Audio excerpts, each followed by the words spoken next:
He was sitting across from his mistress at a candlelit restaurant, laughing, ordering wine, completely convinced that his pregnant wife was home, folding baby clothes and waiting for him like she always did. He had no idea she was not waiting at all. She was building a case. See, here is what Nathan Calloway did not know about his wife Celeste. Before he convinced her to quit her career and stay home, she was a forensic accountant. The kind of woman who traced hidden money for a living. The kind of woman who could follow a dollar through 4 shell companies and find it sitting in an offshore account before lunch.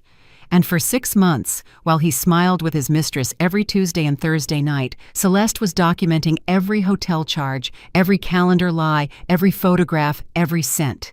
He thought he was untouchable. He was wrong. And what happened when those divorce papers landed on his desk while she was 8 months pregnant with his daughter is a story you will not forget.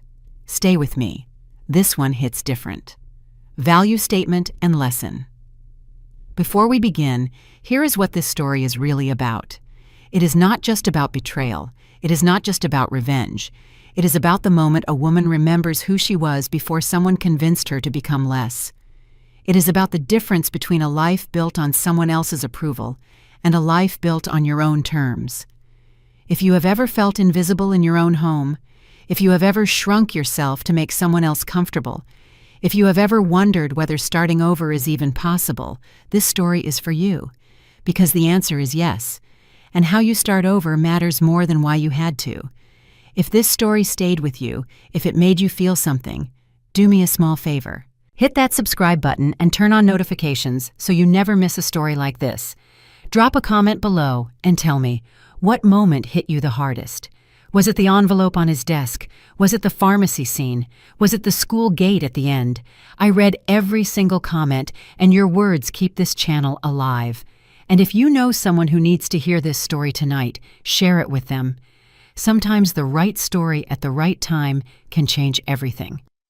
Thank you for being here. Thank you for listening all the way through. That means more than you know. A woman's hands trembled as she slid a cream-colored envelope across a polished conference table. Her wedding ring caught the overhead light, throwing a brief spark across the dark wood surface.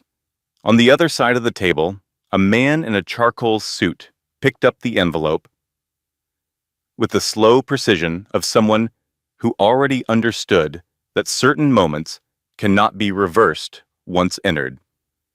He broke the seal. He read the first line. And every constructed truth he had built across 14 months collapsed in the time it took his eyes to move from left to right across a single sentence. But we are getting ahead of ourselves. Let me tell you how we got here. Because 6 months before that envelope landed on that table, the woman who sent it was standing in a nursery she had painted herself during her second trimester, believing with her whole heart that the life she had built was real. And the man who received it was sitting in a hotel room with another woman, believing with equal certainty that he could hold both worlds in his hands forever without either one slipping through his fingers. They were both wrong, but only one of them was about to find out just how wrong. And it would not be the one you might expect. 6 months earlier, on a Tuesday morning in October, Nathan Calloway stood at the bathroom mirror of his 6-bedroom colonial home in Westport, Connecticut, and adjusted his tie with the calm satisfaction of a man who believed the day had already been arranged in his favor. He was 45 years old, broad-shouldered, and carried himself with the quiet authority of someone who had long ago stopped needing anyone to confirm his own importance. The firm he had founded 17 years ago, Calloway and Associates, had grown into one of the most respected architectural practices in the tri-state area. His name appeared on glass facades in downtown Manhattan, on award plaques in lobby corridors, and occasionally in the business section of the regional newspaper, beside a photograph where he always remembered to look comfortable rather than proud. The bedroom behind him was still and warm. His wife Celeste lay in the bed, with both hands resting on her rounded belly, her breathing soft and even. She was 8 months pregnant, and she was beautiful in a way Nathan noticed sometimes. The way you notice familiar furniture, with acknowledgement but without real attention. He had loved her once, with something that felt urgent and consuming, back when she was a sharp-eyed forensic accountant who could trace a hidden asset through 4 shell companies before lunch. That was 9 years ago. Somewhere between then and now, the urgency had faded into something Nathan mistook for contentment, but was actually the slow erosion of respect. He walked to her side of the bed and pressed a kiss to her forehead. She stirred and looked up at him with clear, dark eyes. "Drive safely," she said. "Do not wait up," he told her. He picked up his leather briefcase from the hallway chair and walked out into the October morning feeling as though the world was arranged precisely as it should be. Celeste waited until she heard his car pull out of the driveway. Then she opened her eyes fully, rolled carefully onto her side, and reached for the small notebook on her nightstand. She added a single line to a list that had been growing quietly for 6 months. Then she closed the notebook, placed it in the locked drawer of her bedside table, and began her morning with the methodical calm of a woman who had stopped crying 3 months ago and started planning instead. Nathan arrived at his Manhattan office by 9. The building was glass and steel, 42 stories of architectural ambition that bore his name on the lobby directory in polished brass letters. He spent an hour reviewing drawings for a new commercial development in Midtown before sending his assistant a brief message. The message said he would be unavailable from 6 that evening until approximately 9, and that all calls should go to voicemail. His assistant, a young man named Tobias Grant, who had worked for Nathan for 3 years, confirmed without comment. He had been confirming these same Tuesday and Thursday evening blocks for over a year. He confirmed them the way you confirm weather forecasts, with professional acknowledgement and private resignation that the pattern would continue regardless of what anyone thought about it. What Nathan did during those hours was not complicated, but it was comprehensive. Brooke Kensington was 29, sharp-witted, and had come into Nathan's life when her event coordination company handled the opening celebration for one of his completed projects 14 months earlier. She was vivid and uncomplicated in a way that Nathan found easy. And the ease of it had made him careless in ways he had not fully examined. They met at the Meridian, a boutique hotel on the Upper East Side, in a room Nathan reserved through a consultancy account registered to a subsidiary of his firm. The billing was clean. The paper trail was, he believed, invisible. Brooke had placed a small succulent on the windowsill of the room several months ago, and Nathan had not thought about what that gesture meant beyond the moment he noticed it.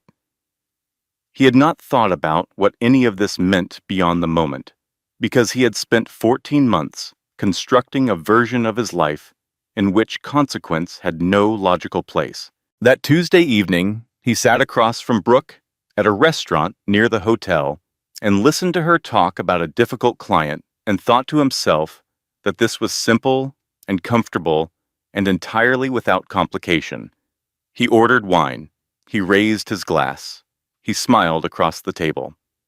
And he felt nothing approaching guilt, because guilt requires the acknowledgement that someone else is being harmed, and Nathan had become extraordinarily skilled at not acknowledging things he did not wish to see. What he could not see, because he had never thought to look, was what Celeste had been doing with her evenings while he was at the Meridian. And what Celeste had been doing was building a case that would dismantle his entire world. 6 months before the envelope arrived on Nathan's desk, Celeste Whitmore Calloway was sitting at the kitchen island of their Westport home, reviewing household accounts with a habit she had never fully dropped from her years as a forensic accountant. It was a Tuesday evening. Nathan was at what he called a client dinner. The house was quiet except for the hum of the refrigerator and the occasional creak of old wood settling in the autumn cold. She had not been looking for anything. That was the part she would remember later with a clarity that felt almost cruel. How ordinary the moment was before it stopped being ordinary forever. She was reconciling credit card statements against the household budget. A monthly routine Nathan called adorable in a tone that made the word feel like a small cage. She had always done this. Numbers made sense to her in a way that language sometimes did not. Numbers did not perform. Numbers did not tell you what they thought you wanted to hear. Numbers simply were what they were, and if you knew how to read them, they told you everything. The charge appeared on the third page of the statement. The Meridian Hotel, $420. She scanned backward. The same charge appeared the previous Tuesday, and the Thursday before that, and the Tuesday before that. She went back 8 months. The pattern was flawless. Every Tuesday, every Thursday, $420 each time, 32 consecutive charges. Nathan had told her those evenings were client dinners and contractor meetings. He had told her the firm was in a growth phase that required extensive relationship management.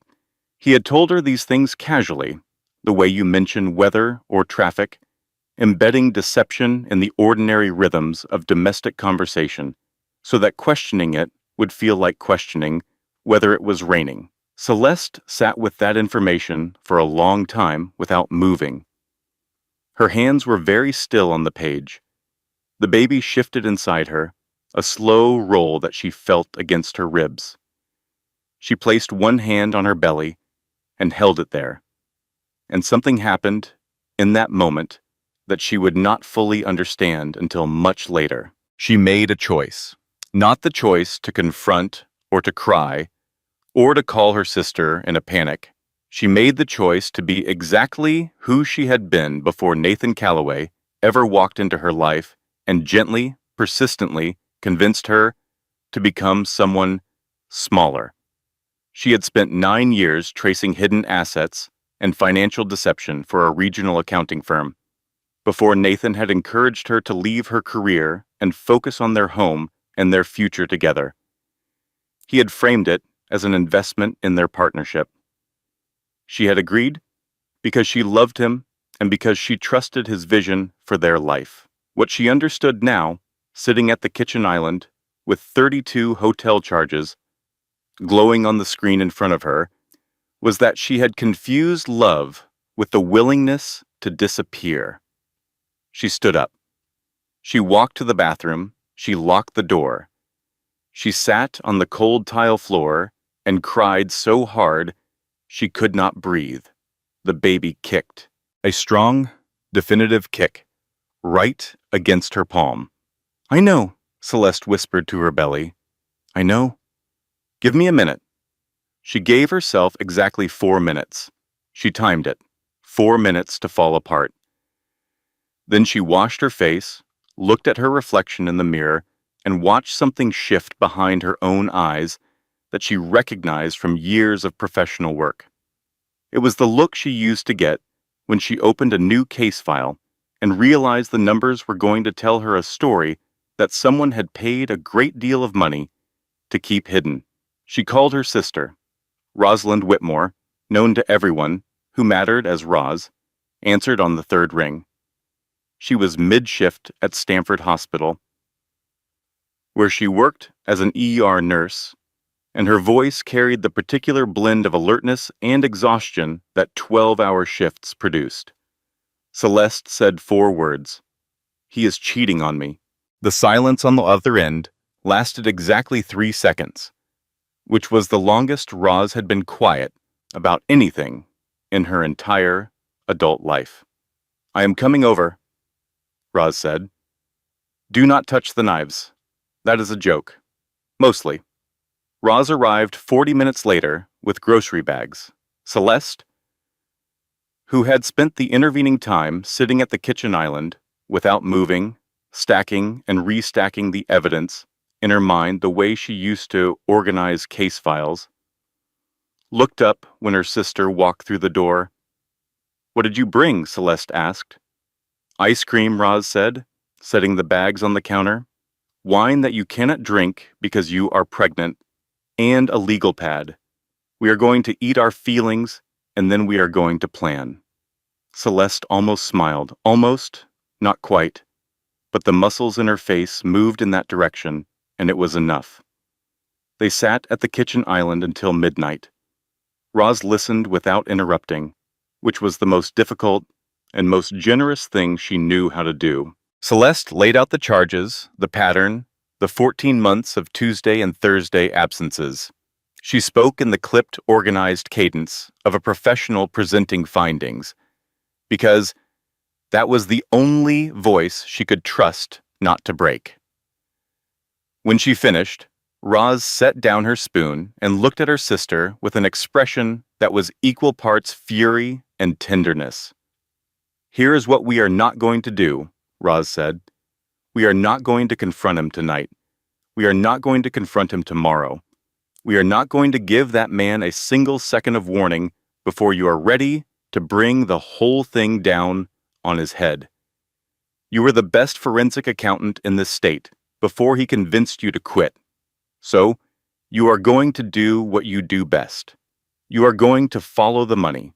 You are going to build a case so tight that his own lawyer will tell him to settle. And when you serve him those papers, it is going to be the last surprise of his comfortable little life." Celeste looked at her sister for a long moment. Then she pulled the legal pad toward her and picked up a pen. Over the following weeks, Celeste documented everything with the systematic precision that had once made her the highest performing analyst at her firm. Every charge, every gap in Nathan's calendar, every inconsistency in the stories he told her about his evenings. She cross-referenced hotel records against Nathan's claimed locations with the same attention she had once given to corporate fraud cases. She hired a private investigator named Doug, a retired police detective who charged $200 an hour and communicated exclusively through encrypted email. Doug produced photographs within two weeks. Nathan and a woman entering the Meridian. The same woman leaving with him the following morning. His hand on the small of her back at a restaurant 3 blocks from the hotel. And one photograph that made Celeste set down her tea and stare at the screen until the image blurred. The woman was wearing a sapphire pendant necklace. Celeste recognized it immediately. Nathan had bought it 4 months ago and told Celeste the jeweler had made it wrong, that he had returned it for a refund. She had believed him because she had still been in the business of believing him then. She opened her notebook and wrote one word beneath the columns of dates and charges. The word was enough. Celeste found Sandra Mercer through a referral from a former colleague who had gone through a difficult divorce 3 years earlier. The colleague had said simply that Sandra was the kind of attorney who made opposing counsel lose sleep, and that she was worth every penny of her considerable fees. Sandra's office was on the 14th floor of a building in downtown Stamford, decorated with the understated confidence of someone who had nothing to prove. She was 55, silver-haired, and possessed a courtroom demeanor that combined surgical precision with a dry wit that had made more than one judge suppress a smile during proceedings. At their first meeting, Celeste placed 3 labeled folders on Sandra's desk. The first contained 14 months of hotel charges, cross-referenced with Nathan's calendar claims. The second contained the private investigator's photographs with timestamps and location data. The third contained a financial analysis of Nathan's business holdings, personal accounts, and the subsidiary consultancy account he used to pay for the Meridian. Sandra read through each folder without speaking. It took her 22 minutes. When she set the final page down, she looked up at Celeste with an expression that was professional and calm and faintly impressed. "Mrs. Calloway," she said, "I have been doing this for 22 years. Most clients come to me with suspicion. You have come to me with a prosecution. Celeste said, only that preparation had always been her strongest professional habit. Sandra identified the critical weakness in the prenuptial agreement Nathan had proposed before their wedding. The document was thorough in protecting his firm and primary assets, drafted by an expensive attorney who had clearly understood Nathan's priorities. But it contained no provision whatsoever for a child. At the time of signing, children had been a vague future possibility that Nathan's lawyer had not thought to address with specificity. Connecticut family law made that oversight enormously significant. Nathan's documented wealth, all of it, would be calculated directly against his legal responsibility as a father. No private agreement between spouses could remove that obligation. The prenuptial agreement that Nathan believed was his fortress had a hole in its wall large enough to drive a settlement through. Here is something nobody tells you, Celeste thought as she drove home from that first meeting, her hands steady on the wheel, and her mind already 3 steps ahead. When someone asks you to shrink so they can grow, they are not building a partnership. They are building an audience. And audiences would eventually stand up and leave. Over the following 8 weeks, Celeste constructed her exit with the same meticulous attention she had once applied to training offshore accounts. She opened a personal bank account at a different institution and began moving careful, unremarkable amounts into it every second week. Amounts small enough not to trigger any alerts. Amounts large enough that, accumulated over time, they would provide a bridge between her old life and whatever came next. She reconnected quietly with former colleagues in the accounting world. 3 of them responded with immediate enthusiasm, telling her that her reputation in the field had not dimmed despite her years away from practice. 2 firms in the city expressed interest in meeting with her after the baby arrived. She found an apartment near the Saugatuck River, a bright, clean space on the 3rd floor with a bedroom for her daughter and a second room with large east-facing windows that caught the morning light. She signed the lease using her maiden name and paid the deposit from her new account. She began moving her most important belongings there gradually, on mornings when Nathan was at his office. Her professional certificates, her research notebooks from her accounting years, the photographs from her career that Nathan had always kept behind the living room bookcase, rather than on the wall where she might have put them herself. Each trip felt like recovering a piece of herself that she had agreed to store away in exchange for a life that had turned out to be a carefully decorated lie. The divorce petition was drafted by the end of November. Sandra reviewed it 3 times, tightening language, strengthening positions, ensuring every claim was supported by documentation that would withstand aggressive cross-examination. The petition requested dissolution of marriage on grounds of documented marital deception, full financial disclosure across all registered entities, primary custody of the unborn child, child support calculated against Nathan's comprehensive, documented income. Celeste scheduled the delivery for a Thursday morning at 11. She chose Thursday because Nathan held his weekly investor briefing from 10 to 11, which meant the envelope would arrive while he was in the meeting and would be waiting on his desk when he returned. She chose 11 because she wanted him to open it alone, in the quiet of his office, with no audience to perform for. She also placed a handwritten letter inside the envelope alongside the legal documents. She had written it 3 weeks earlier at the kitchen table, with her hands resting on her belly and the quiet of the house around her. The letter was not written in anger, and it did not plead for anything. It said simply that she had given this marriage everything she had, that she had watched that investment become something unrecognizable, that she was choosing her daughter over a life built on careful pretending. The final line said that the thing she found saddest was not what he had done, but that he had never understood the value of what he already held. She sealed the envelope and gave it to Sandra's office for the courier service. And then she waited. But waiting, for Celeste, was not passive. She reviewed her financial projections. She confirmed her apartment was furnished and ready. She organized Nora's things, the ones she would take, into labeled boxes stored at Roz's house. She prepared the way she had always prepared, with orderly columns and contingency plans and the quiet understanding that hope was not a strategy. On Tuesday evening, 2 days before the delivery date, she lay in bed and listened to Nathan's car pull into the driveway at 9:17. She listened to him come inside, pour himself a glass of water, and climb the stairs.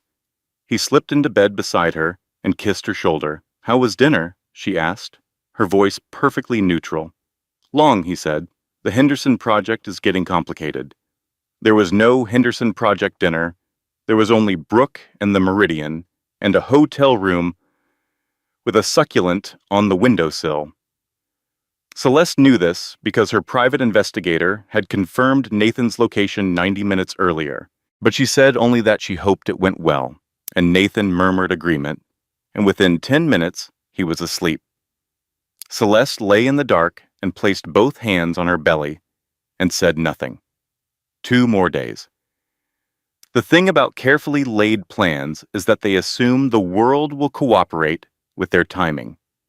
Celeste had learned this principle during her years in forensic accounting, where every investigation contained at least one moment when the evidence shifted unexpectedly and the entire strategy had to be rebuilt on the fly. She understood this intellectually. Understanding it emotionally was something else entirely. On Wednesday evening, the night before the divorce papers were scheduled for delivery, Celeste was sitting in the nursery folding baby clothes when her phone buzzed. Nathan's name on the screen. "Hey," his voice said when she answered. His tone was strange, too warm, too deliberate, like a man performing casual. "I know things have been busy. I canceled my meetings tomorrow morning. I thought we could spend the day together. Maybe look at some things for the nursery." Celeste's hands went still on the onesie she was folding. Her heart rate, which had been calm and steady for months, spiked so hard she could feel it in her throat. "That sounds nice," she said, and her voice did not betray her. 9 years of living with a man who lied for a living had taught her, among other things, how to keep her own voice level when the ground was moving beneath her feet.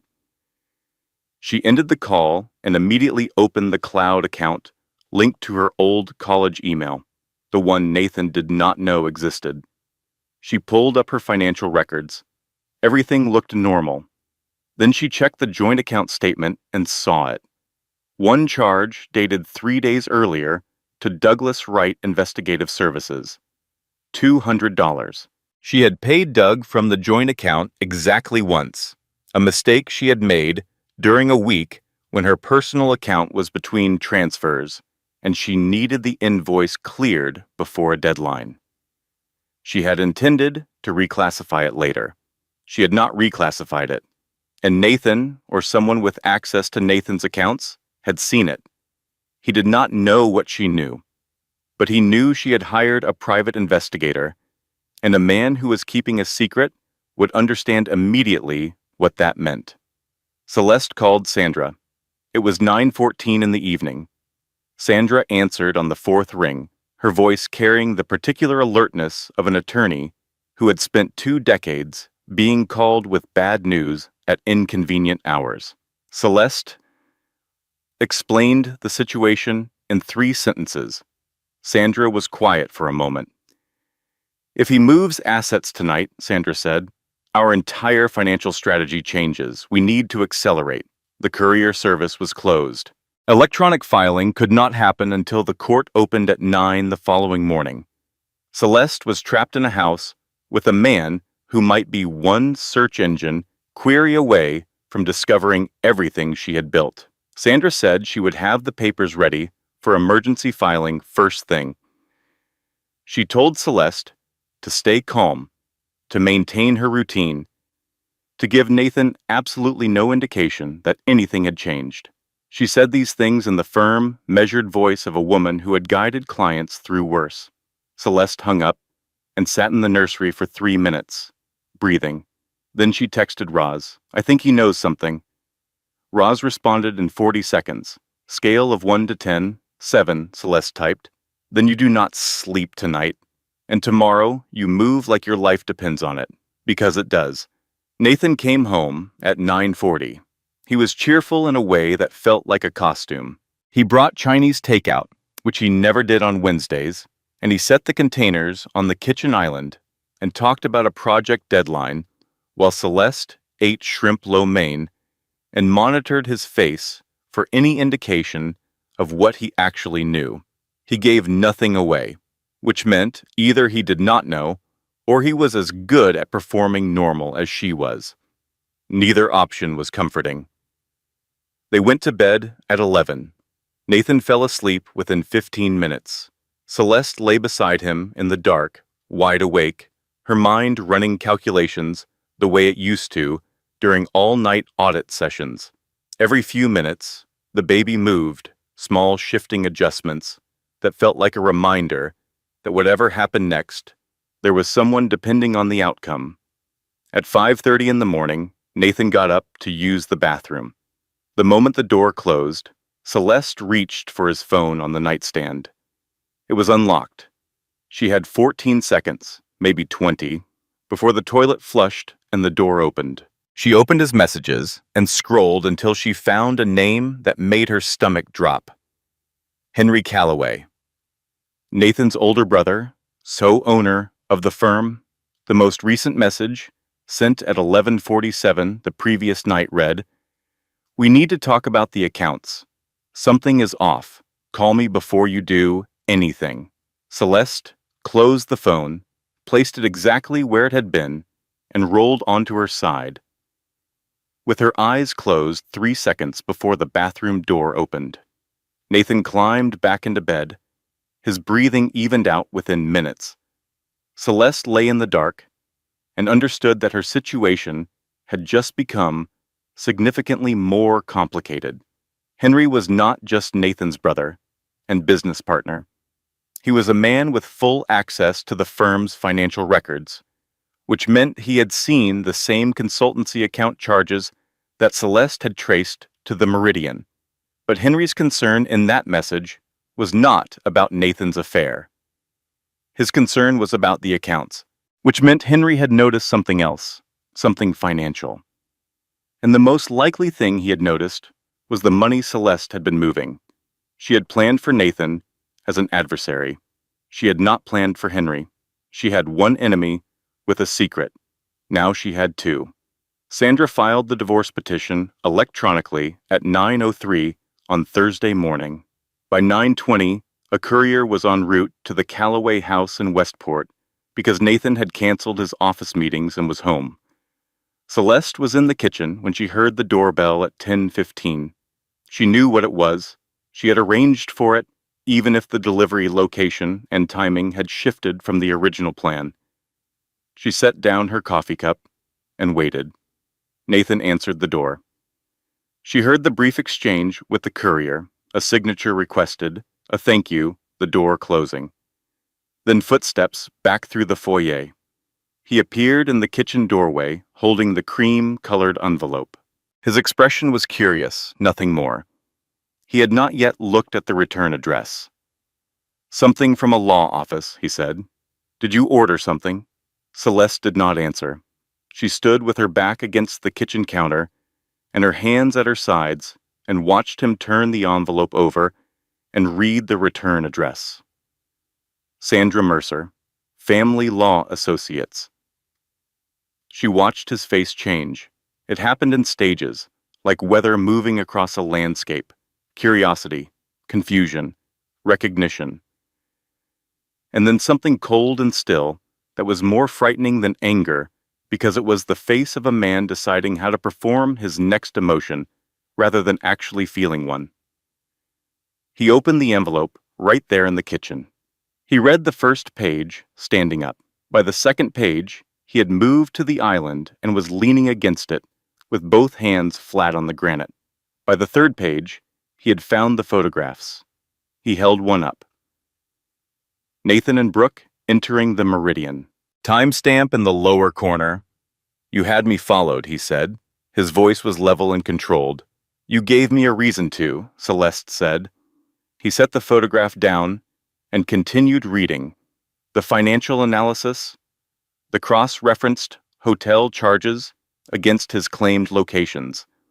The 14 months of documented deception laid out with the precision of a forensic case file, because that is exactly what it was.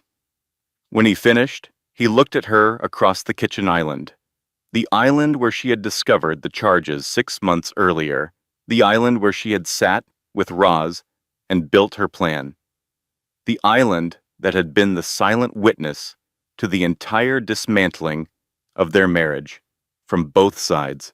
You think you can take my life apart, he said. His voice was quiet, which was worse than shouting. I built this life.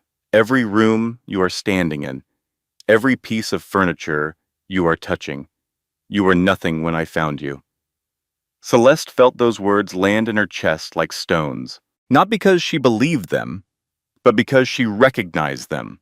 She recognized the particular cruelty of a man who reduces his wife's entire identity to the things he provided, as though a woman is simply the space between the possessions her husband selected for her. I was a forensic accountant who was on track to make partner, she said. Her voice was shaking, but she did not stop. You turned me into a decoration, and then you got bored with the decor. Nathan stared at her for a long moment. Then he picked up his keys from the counter, walked to the front door, and slammed it so hard that a picture fell off the hallway wall. Their wedding photograph. The glass cracked across both their faces. Celeste stood in the kitchen and listened to his car start and pull away. Then she picked up her phone and called Roz. He got the papers, she said. How did it go? Roz asked. He said I was nothing when he found me. Roz was quiet for exactly 2 seconds. Did he actually say that? That is a real thing men say. I thought that was just in movies. Incredible. The audacity is almost artistic. Celeste almost laughed. Almost. The muscles moved in that direction, and it was enough. Here is something worth knowing about the moment when a controlled man loses control. He does not become smaller. He becomes more dangerous. Because a man who has spent his entire adult life curating his image will fight harder to protect that image than he ever fought to protect the people inside it. Nathan drove to his office and called his brother Henry from the parking garage. Within the hour, they had contacted Gerald Ashford, the most aggressive family law attorney in Fairfield County. By that evening, the counterattack was in motion. The first blow came on a Friday afternoon, exactly 1 week after Nathan received the divorce papers.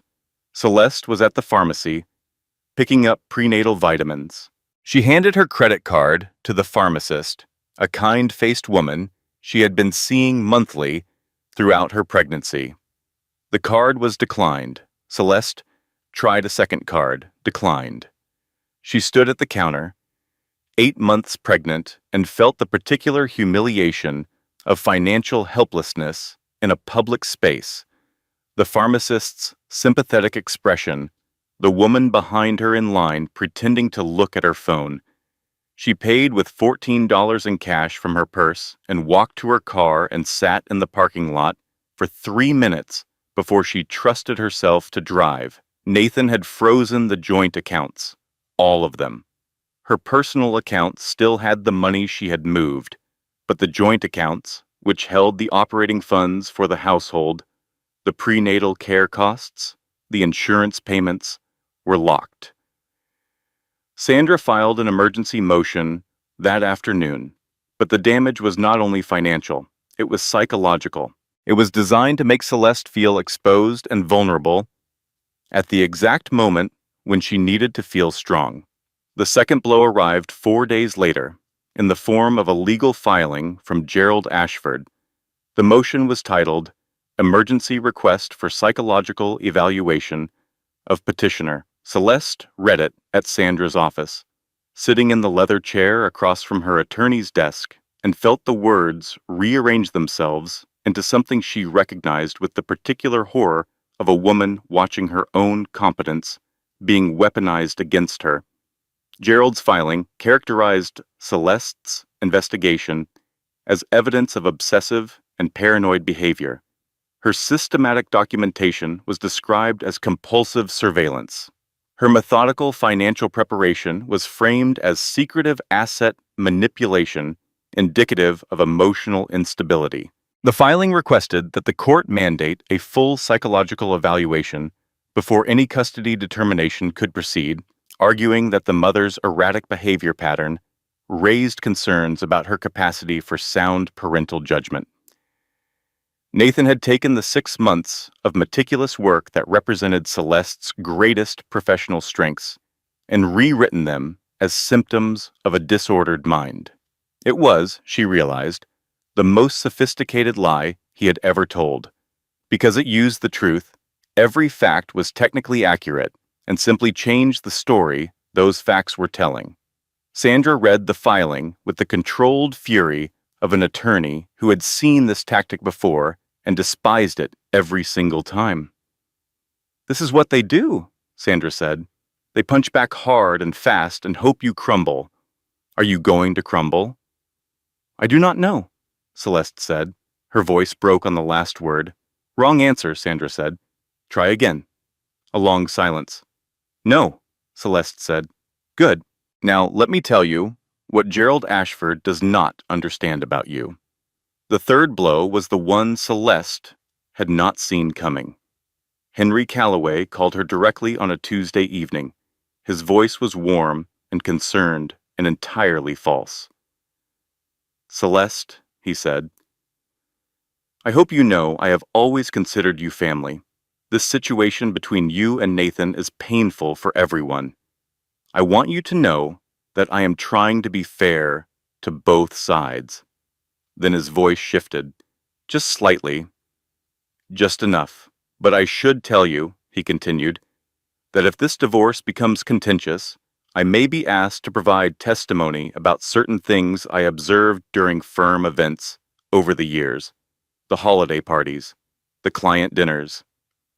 I would hate for anyone to mischaracterize things I witnessed, but you understand, as a partner in the firm, my obligation is to accuracy." He paused. Then he said, very carefully, that he recalled several occasions when Celeste had seemed unusually emotional at firm events, drinking more than seemed comfortable, making comments that struck him as erratic. He said he was sure these impressions were just that, impressions. But in a courtroom, impressions could become testimony. It was all lies, every word. Celeste had attended Nathan's firm. Events, sober, composed, and polite to the point of invisibility, because that was the version of herself Nathan had preferred her to perform. But Henry's word carried institutional weight, and he delivered his threat with the smooth sincerity of a man who had practiced deceit alongside his brother for decades. Celeste hung up and sat in her apartment near the river. The evening light came through the east-facing windows and moved across the floor in long, warm bands that would later become the light her daughter crawled through. But in that moment, the apartment felt very small and very quiet. She had no access to her joint accounts. She was facing a court-ordered psychological evaluation designed to paint her as unstable, and a key witness was prepared to lie about her character under oath. She was, for the first time since she had begun this process, genuinely afraid. She called Sandra. When the attorney answered, Celeste said, "I do not know if I can do this." Sandra was quiet for 3 seconds. Then she said, "Tell me exactly what Henry said." Word for word. Celeste told her. Sandra said, "Celeste, listen to me carefully. Henry Calloway just made the biggest mistake of his life. Do you know why?" Celeste shook her head, though Sandra could not see it. Because threatening a witness is a crime, and you are going to document every word of that conversation, and I am going to make sure a judge sees it at exactly the right moment. Henry Calloway thinks he is protecting his brother. What he has actually done is hand us leverage we did not have 20 minutes ago. The hearing on Gerald Ashford's psychological evaluation motion was held on a Monday morning in early December. The courtroom was smaller than Celeste had expected, wood-paneled and quietly formal, in a way that made every word spoken in it feel permanent. Gerald presented his case with confident precision. He characterized Celeste as a woman whose behavior over the preceding months demonstrated a pattern of obsessive surveillance, secretive financial manipulation, and emotional volatility that raised legitimate concerns about her parental fitness. He spoke for 12 minutes without raising his voice, and every sentence was designed to transform Celeste's competence into evidence of her instability. Sandra stood when it was her turn. She placed a single folder on the table in front of her. "Your Honor," she said, "my client is a forensic accountant who spent 9 years professionally tracing hidden assets and financial deception for corporate clients. The work Mr. Ashford characterizes as obsessive surveillance is, in fact, the application of professional investigative skills to a domestic situation that warranted investigation. The documentation he calls compulsive is thorough, dated, and assembled with the methodological rigor of a trained financial analyst. If this is instability, I wish more of my clients were unstable." She opened the folder and presented the evidence. The hotel charges, the calendar cross-references, the photographs with timestamps, the financial trail through the subsidiary consultancy account. Every piece was clean, dated, and independently verifiable. Then Sandra presented one additional document. A signed affidavit from Tobias Grant, Nathan's assistant, confirming that he had been instructed to block Nathan's calendar every Tuesday and Thursday evening for over 14 months, and that he understood these blocks were not for client meetings. Gerald objected. The judge overruled. The judge denied the psychological evaluation. She unfroze the joint accounts with a temporary order. She issued a preliminary custody arrangement favoring Celeste and scheduled the final hearing for January. Celeste walked out of the courthouse into cold December air and allowed herself to breathe for what felt like the first time in weeks. Roz was waiting in the car in the parking lot. "How did it go?" Roz asked. "We won this round," Celeste said. "Good," Roz said, reaching into the back seat. "I brought celebratory donuts, the ones with the sprinkles, because we are adults who earned this."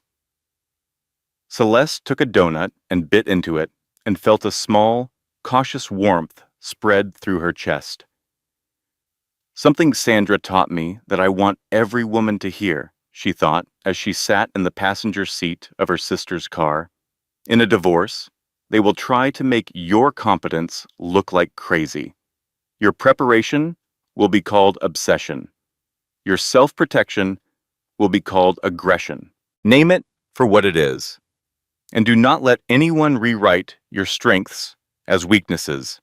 For 2 weeks, things stabilized. The accounts were accessible. The apartment was fully furnished. Celeste began reconnecting with professional contacts in earnest. The ground felt, for the first time in months, solid beneath her feet. Then Tobias called. He asked to meet in person. His voice had the particular tension of someone carrying information that was heavier than he wanted to hold alone. They met at a diner in Norwalk, a place with vinyl booths and fluorescent lighting that felt appropriately anonymous. Tobias slid a folder across the table. Inside were documents showing that Nathan had been transferring major assets to a new limited liability company. The LLC was registered in the name of Margaret Calloway, Henry's wife. "They are hiding money," Tobias said. It has been happening for about 3 weeks since the court hearing. Nathan told me to process the transfers and not to log them in the regular system. Celeste looked at the documents. The amounts were significant. $2.8 million moved through 3 separate transactions into an entity that, on paper, had no connection to Nathan Calloway. This was not unexpected. Sandra had warned her that asset concealment was a common tactic, but the execution was sophisticated, designed by someone who understood corporate structures well enough to build layers of distance between the money and its source. Then Tobias said, "There is something else. I do not know how to tell you this." He looked at his coffee cup for a long moment. Then he looked up. "Brooke Kensington is pregnant," he said. 8 weeks, Nathan knows. I overheard him discussing it with Gerald. They are preparing to use it in the custody case. Celeste heard the words. She understood them individually and collectively. She understood their legal implications and their personal ones. She understood that Nathan was not simply fighting the divorce. He was constructing a replacement, a new family, a new version of the life he was losing, built on the same foundation of performance and control. And he intended to use that construction to argue that their daughter would be better served by a 2-parent household that included him and the woman he had been sleeping with for 14 months. She put both hands flat on the table. The diner sounds faded. The fluorescent lights buzzed overhead. A waitress walked past, carrying plates that clinked against each other. Celeste bent forward and pressed her forehead against the cool surface of the table and stayed there for 10 seconds. When she lifted her head, her eyes were red, but her jaw was set. There is a moment in every fight where the thing you feared most actually happens, she thought. And you discover something strange. You are still breathing. The worst thing happened, and you are still here. That is not hope. That is just fact. But sometimes, fact is enough to build on. Celeste went to Sandra's office the next morning. She had been up all night. She looked, by her own admission, terrible. Her eyes were swollen. Her hair was pulled back in a way that suggested function over appearance, and she was wearing the same sweater she had worn the previous day because changing clothes had not made it onto her priority list. Sandra sat across from her and waited with the patience of a woman who had learned that the most important things clients needed to say often required silence before they could emerge. "They are hiding assets," Celeste said. "His mistress is pregnant, and they are going to argue that she provides a more stable family environment for my daughter." Sandra set down her pen. "Is that everything? Is that not enough?" Sandra leaned forward.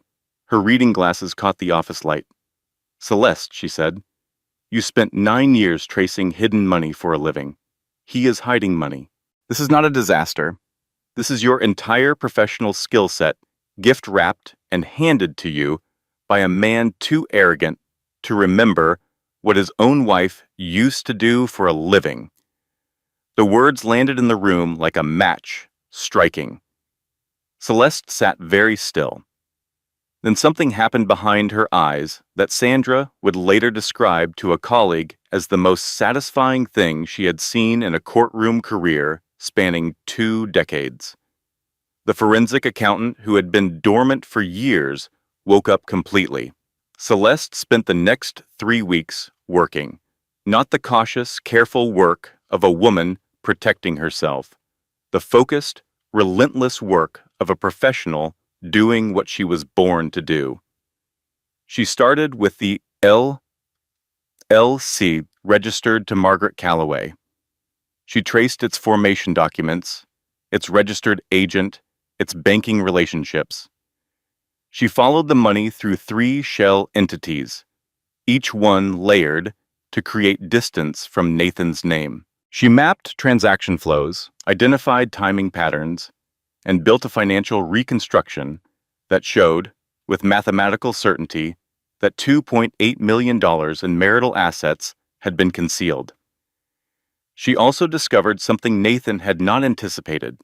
He had used firm resources, specifically billable hours from an associate attorney on the Callaway and Associates payroll to set up the shell structure. This meant firm money had been used for personal asset concealment, which was not simply a divorce tactic. It was a potential tax fraud issue that put the entire firm at risk. She brought everything to Sandra in a folder that was 3 inches thick and organized with color-coded tabs. Sandra reviewed it in her office over 2 hours. When she finished, she removed her reading glasses and set them on the desk and looked at Celeste. "I'm going to file an amended petition tomorrow," Sandra said. "It will include fraud allegations." Gerald Ashford is going to lose his mind. Gerald Ashford called Sandra the following Monday in what Sandra later described as a state of controlled professional panic. Sandra's response was delivered with the calm of a woman who had been practicing law since before Gerald had passed the bar. "Your client hid assets from a forensic accountant," Sandra said. "My 8-year-old nephew could have told him that was a bad idea, and my nephew is not particularly bright." The fraud allegations changed everything. The LLC was in Henry's wife's name, which meant Henry was now directly implicated in the asset concealment. When Nathan realized that Henry's involvement was exposed and that Henry's own liability was now on the table, the dynamic between the brothers shifted with the speed and violence of a fault line giving way. Henry, faced with the choice between protecting his brother and protecting himself, chose himself. He engaged his own attorney, who contacted Sandra's office within 48 hours to negotiate cooperation. Henry provided a sworn statement confirming that Nathan had directed the asset transfers and that Henry had facilitated them under pressure. Roz called Celeste that evening. "So his own brother sold him out," Roz said. "Thanksgiving is going to be incredible. Can I come? I will bring a casserole and a court reporter." Celeste laughed. A real laugh. The first real laugh in months. It felt unfamiliar and necessary, like stretching a muscle that had been held tight for too long. Celeste went into labor on a Saturday morning in January, 31 days after the first hearing. She was in her apartment near the river, sorting through a box of items she had brought from storage. When the first contraction arrived with the unmistakable certainty of something that had been organizing itself for months and was now ready, she breathed through it. She checked the time on her phone. She called Roz. Roz arrived in 12 minutes. She had kept her schedule clear for 2 weeks and her phone charged at all times because she had understood from the moment Celeste told her what she had decided that this birth was going to be one of the most important days either of them would experience. In the car, between contractions, Celeste said, "If Nathan shows up before this baby is out, I swear to—" Roz held up one hand. "He will not. I told the nurses station he needs to check in with security first. I may have implied there is a restraining order. There is not. But they do not know that," Roz, Celeste said, half laughing, half groaning. "What? It is a gray area." Labor lasted 9 hours. Roz stayed for every one of them. She held Celeste's hand and did not offer advice and did not speak more than necessary and understood that sometimes presence is the only form of support that actually reaches a person in the moments that matter most. There were moments during those 9 hours when the pain was so total that Celeste lost track of everything except the breath she was in. And in those moments, she thought about nothing. Not Nathan, not the divorce, not the hidden money, or the legal filings, or the woman carrying another man's child in a hotel room across town. Just the breath, just the next second, just the work of bringing her daughter into the world, Nora Whitmore. Callaway was born at 10:08 in the evening. She weighed 7 pounds and 4 ounces. She had dark eyes and a calm, watchful expression that seemed older than ours, as though she had arrived already understanding that the world was a complicated place, and she intended to observe it carefully before forming opinions. Celeste held her daughter against her chest and wept. Not from grief, not from exhaustion, although she was exhausted in every cell of her body. She wept from the overwhelming and wordless reality of something honest arriving in a life that had felt dishonest for a very long time. She named her Nora, after their grandmother, who had told her and Roz when they were girls that a woman who knows her own worth will never have to convince someone else of it. Celeste had carried that sentence for 24 years, and now she had a daughter to pass it to. Roz held the baby while Celeste slept. When Celeste woke 4 hours later, Roz was still in the chair beside the bed, Nora asleep in her arms, her face soft with the tenderness she usually kept behind several layers of sarcasm.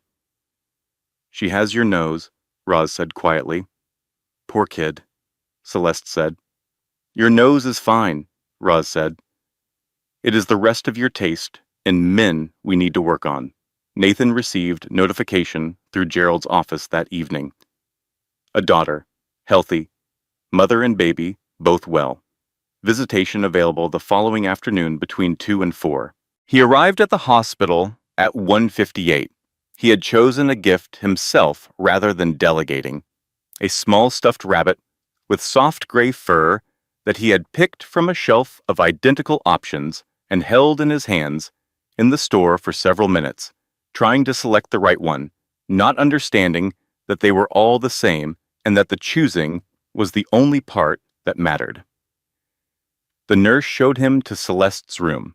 He knocked twice before opening the door. Celeste was sitting up in the bed, tired and luminous at once, holding a small, bundled person who had her mother's dark eyes and a calm expression that made Nathan feel, for the first time in his adult life, that he was in the presence of someone who could see right through him and had decided to reserve judgment for now. Celeste told him Nora's name. She told him that visiting arrangements would be managed through their attorneys for the foreseeable future. She told him she expected him to show up consistently for his daughter, regardless of everything that had happened between them, and that consistency was the only thing she intended to measure him against going forward. Her voice carried no sharpness and no forgiveness, only clarity, which was harder to sit with than either of those things would have been. She offered to let him hold Nora. He accepted with both hands trembling. The baby was warm and impossibly small and real in a way that reorganized something essential inside his chest. He held her for 3 minutes and then returned her carefully to Celeste's arms and said the only thing that felt truthful.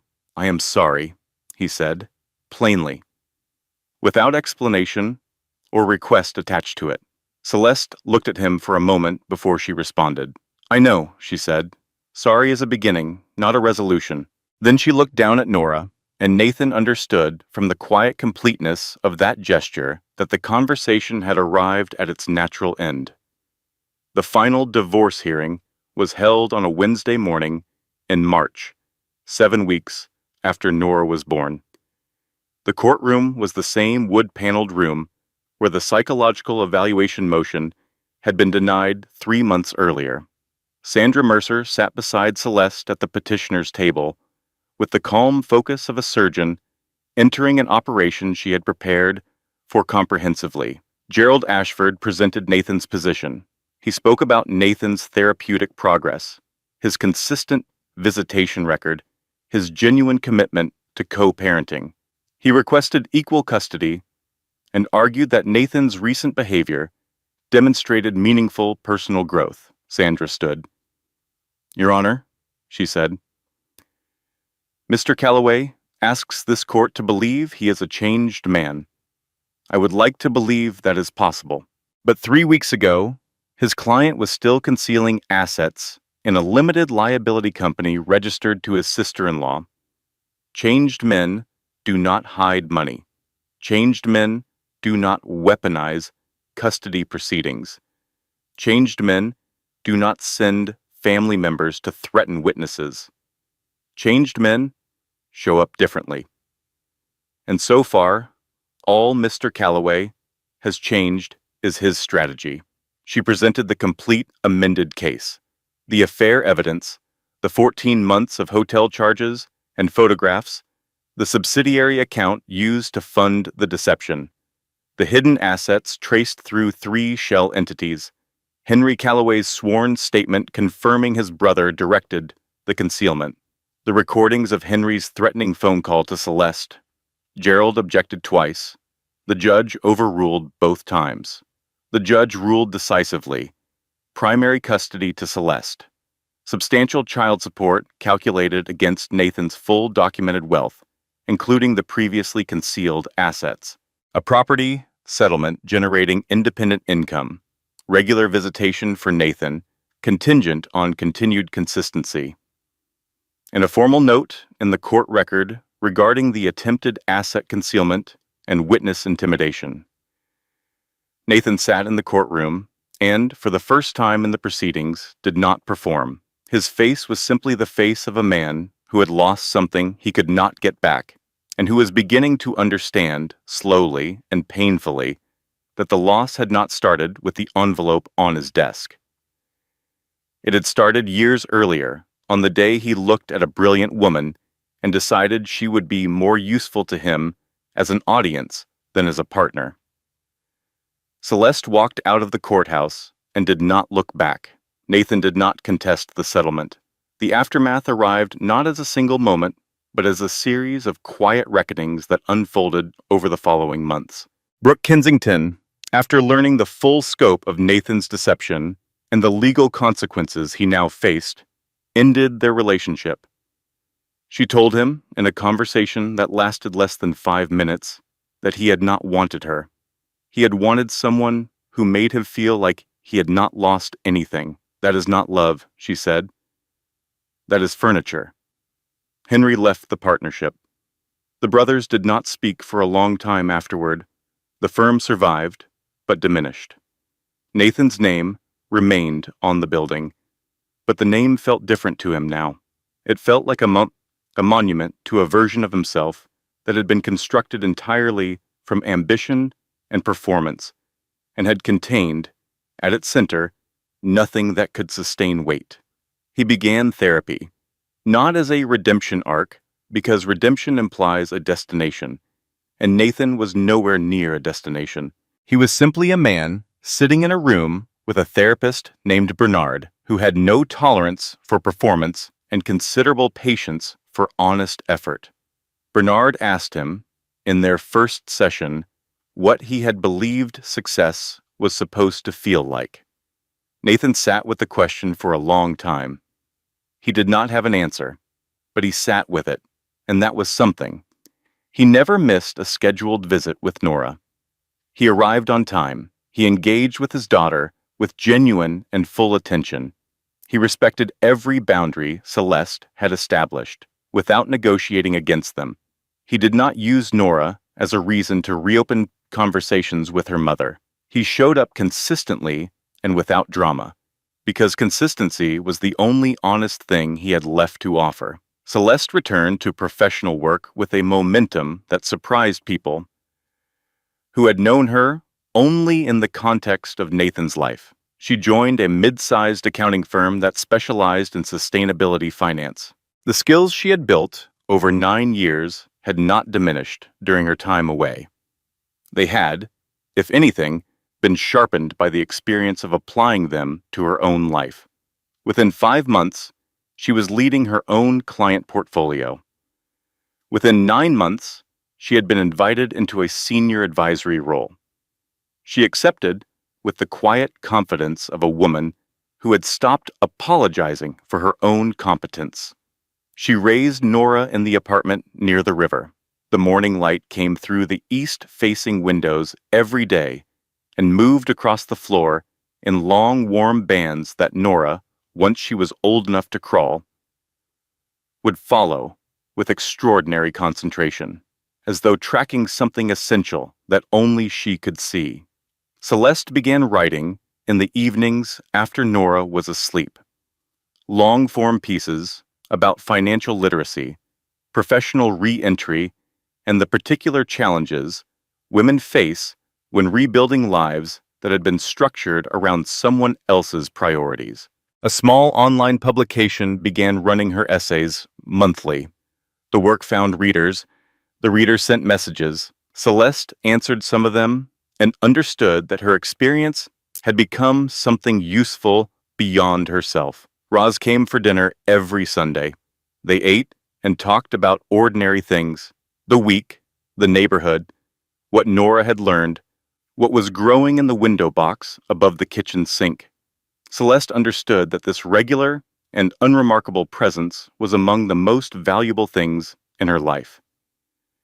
Not because it was dramatic or transformative, but precisely because it was not. It was steady and simple and real, and after years of living inside a performance, real was the most extraordinary thing she could imagine. On a Thursday afternoon, 3 years after the divorce was finalized, Nathan arrived at the school gate to pick up Nora for their regular visit. Celeste was standing near the gate when he pulled up. Nora spotted him first and ran toward him with the immediate, uncomplicated joy of a child who does not know yet that love can be conditional, already talking about something she had made in class and wanted to show him. Nathan started to follow her, and Celeste said his name. Quietly, he turned.